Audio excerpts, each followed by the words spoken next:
So I know this isn't my usual kind of video, but cooking is one of my many passions and I've always wanted to incorporate it into my videos. So here we are. I'm still new to this, so go easy on me. They'll get better over time. I did my best, so yeah, chill on me. In this video, I'll be sharing one breakfast, one lunch, and one dinner recipe that I really enjoy. I wouldn't eat them all in one day because they're not necessarily that healthy. They're healthier than the non-vegan versions of them, but they're not that healthy, I'm not gonna lie. But if you ever want to treat yourself, then try them out. So for breakfast, I'll be making some super fluffy chocolate chip pancakes from scratch. I'm gonna start by mixing my dry ingredients, which is 2 cups of flour, 4 tablespoons of sugar, 2 tablespoons of baking powder, and 1 teaspoon of salt. Once that's all mixed, I'm gonna move on to my wet ingredients, which is just 2 cups of non-dairy milk and 2 tablespoons of apple cider vinegar. You could also add some vanilla extract here, but my milk was vanilla almond milk, so I just left it out. Once that's all mixed, I'm gonna gradually incorporate the wet ingredients into the dry ingredients. Then I'll mix that up until I get a nice smooth texture.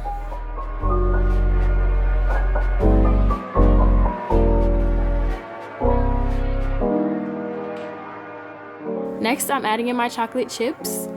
Once that's done, I'm ready for the stove. I heated my skillet and prepped it with some Country Crock vegan butter. Then I scooped out my batter using a 1/2 cup measuring cup, and that was the perfect size for my pancakes. Once the top starts bubbling, I flip them over.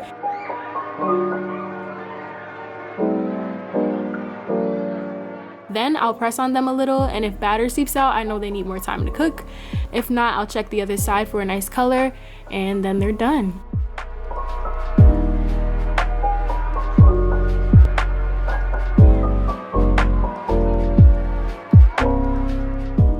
So here is my finished breakfast. I paired my pancakes with some vegan bacon and a banana.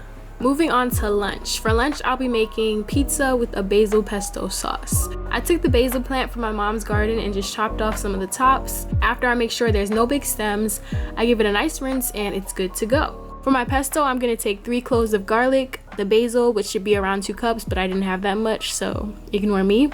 2 tablespoons of lemon juice, about 3 tablespoons of walnuts or pine nuts, and some nutritional yeast. I gave that a rough blend, then I added in a little olive oil to help smooth it out, as well as some salt and pepper. After that, I added a little water, very little, and kept blending until it got to the texture I wanted, and here we have my finished pesto. Now for my pizza dough.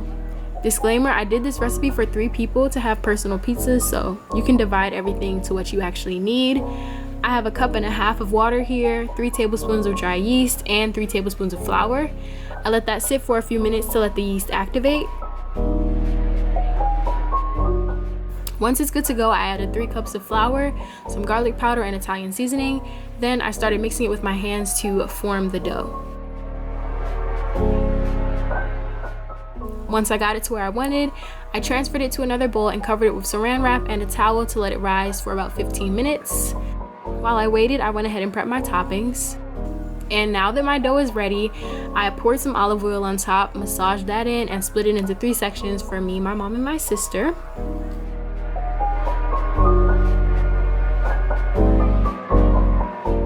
Then I rolled my dough out to the shape and size that I like, and added my tomato sauce, which is not homemade.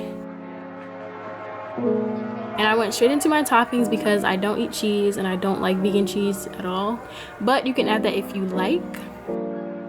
Then I tried to drizzle pesto on top, really cute, but it wasn't cooperating, so it just kind of plopped out, but that's fine. It'll still be good. Then I put it in a 435-degree oven for 18 to 20 minutes, and it was all done. Here is my finished pizza. I know it looks weird with no cheese on it. Y'all don't have to tell me, but this is how I like it, and it's super good. So yeah. Now moving on to dinner. For dinner, I'll be making some loaded nacho fries, which sounds so unhealthy, I know, but it is so good. I started by cutting 1 russet potato into fry-like shapes. Then I let it soak in some cold water for a half an hour to get rid of some of the starch. Now I'm gonna go ahead and prep my toppings. I started by making some quote-unquote guac, which for me is really just mashed avocado with salt, pepper, and lime because I don't put any onions or tomato in it, and I didn't have any cilantro, so it's kind of dry but still very, very good. Next, I'm gonna make a very watered down version of something my roommate used to make for me. I'll put the name on the screen. I really just cut up tomato and onion and added lime with salt and pepper to that, which is not really what she was doing, but the inspiration is there. Now my fries are ready to be seasoned. I'm gonna start by coating them in olive oil, and I put way too much, don't do that. Then I'm gonna season them with pepper, garlic powder, onion powder, Italian seasoning, salt, cumin, chili powder, and red pepper flakes, which didn't make the video somehow. Then I laid them out in my air fryer as flat as I could. I threw them in for 20 minutes on 400.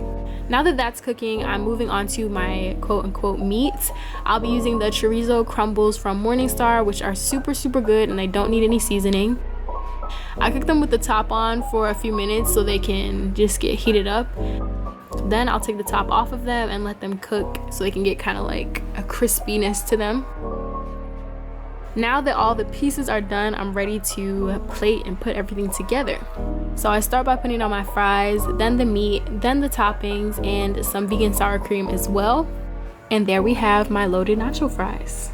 Vegan loaded nacho fries. Alright, so that's gonna be my last recipe for today, but hopefully not my last recipe ever that I put on this channel. Thank you so much for watching. I really, really appreciate it, and hopefully I'll see you in my next video. Bye!